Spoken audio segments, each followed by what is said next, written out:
بسم اللہ الرحمن الرحیم۔ السلام علیکم ورحمۃ اللہ وبرکاتہ۔ قلب مومنہ چینل پر خوش آمدید۔ آج کا ہمارا تعلیم الاسلام کا سبق ہے سنن وضو کے باقی مسائل۔ چلتے ہیں سوالوں کی طرف۔ پہلا سوال ہے جی، اگر وضو میں نیت نہ کرے تو کیا حکم ہے؟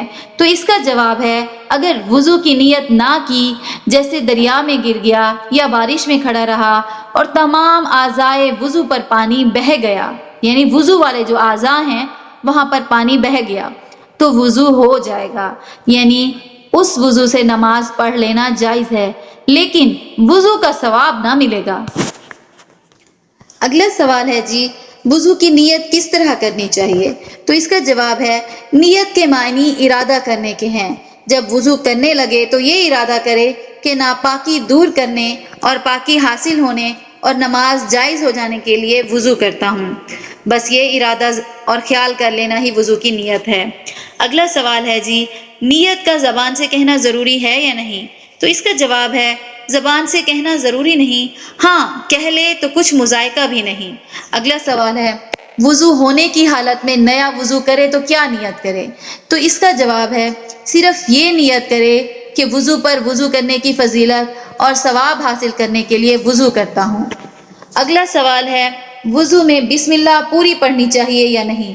تو اس کا جواب ہے، بسم اللہ الرحمن الرحیم پوری پڑھنا یا بسم اللہ العلی العظیم والحمد للہ علی دین الاسلامی یا بسم اللہ والحمد للہ تینوں طرح پڑھنا جائز ہے۔ اگلا سوال ہے جی، مسواک کرنا کیسا ہے اور اس کا طریقہ کیا ہے؟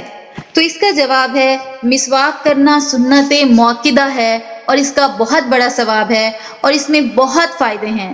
مسواک کسی کڑوے درخت کی جڑ یا لکڑی کی ہونی چاہیے، جیسے پیلو کی جڑ یا نیم کی لکڑی۔ مسواک ایک بالشت سے زیادہ نہ رکھنی چاہیے۔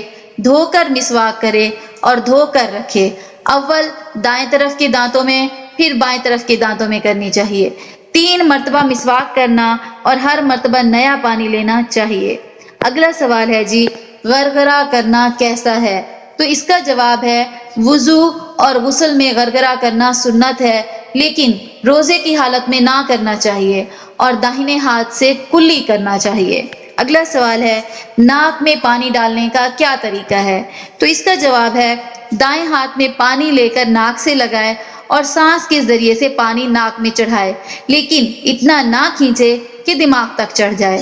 روزہ دار کو چاہیے کہ وہ صرف ہاتھ سے پانی ناک میں چڑھائے، سانس سے نہ کھینچے۔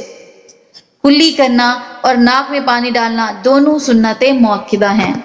اگلا سوال ہے جی، داڑھی کی کس حصے کا خلال کرنا سنت ہے؟ تو اس کا جواب ہے، داڑھی کے نیچے اور اندر کے بالوں کا خلال کرنا سنت ہے، اور جو بال کے چہرے کی طرف چہرے کی کھال سے متصل ہیں ان سب کا دھونا فرض ہے۔ اگلا سوال ہے جی، انگلیوں کا خلال کس طرح کرنا چاہیے؟ تو اس کا جواب ہے، ہاتھوں کی انگلیوں کا خلال اس طرح کرے کہ ایک ہاتھ کی انگلیاں دوسری ہاتھ کی انگلیوں میں ڈال کر ہلائے، اور پاؤں کی انگلیوں کا خلال بائیں ہاتھ کی چھنگلیاں یعنی چھوٹی انگلی سے کرے۔ دائیں پاؤں کی چھنگلیاں سے شروع کر کے بائیں پاؤں کی چھنگلیاں پر ختم کرے، یعنی چھوٹی انگلی پر ختم کرے۔ اب اگلا سوال ہے جی، تمام سر کا مسح کس طرح کرنا چاہیے؟ تو اس کا جواب ہے، دونوں ہاتھ پانی سے تر کر کے سر کے دونوں طرف پیشانی کے بالوں کی جگہ پر رکھیں اور ہتھیلیوں کو انگلیوں سمیت گدی تک لے جائیں اور پھر واپس لوٹا لائیں۔ اس کا خیال رکھیں کہ تمام سر پر ہاتھ پھر جائے۔ اگلا سوال ہے جی، کانوں کے مسح کے لیے نیا پانی لینا چاہیے یا نہیں؟ تو اس کا جواب ہے، نہیں، سر کے مسح کے لیے جو پانی لیا تھا وہی کافی ہے۔ اندر کانوں کا مسح شہادت کی انگلی سے کرنا چاہیے اور باہر کان کا مسح انگوٹھے سے کرنا چاہیے۔ آج کے لیے بس اتنا ہی۔ اگر آپ چینل پر نئے ہیں تو چینل کو سبسکرائب کریں، ویڈیو کو لائک کریں اور آگے شیئر کریں۔ جزاک اللہ خیرا۔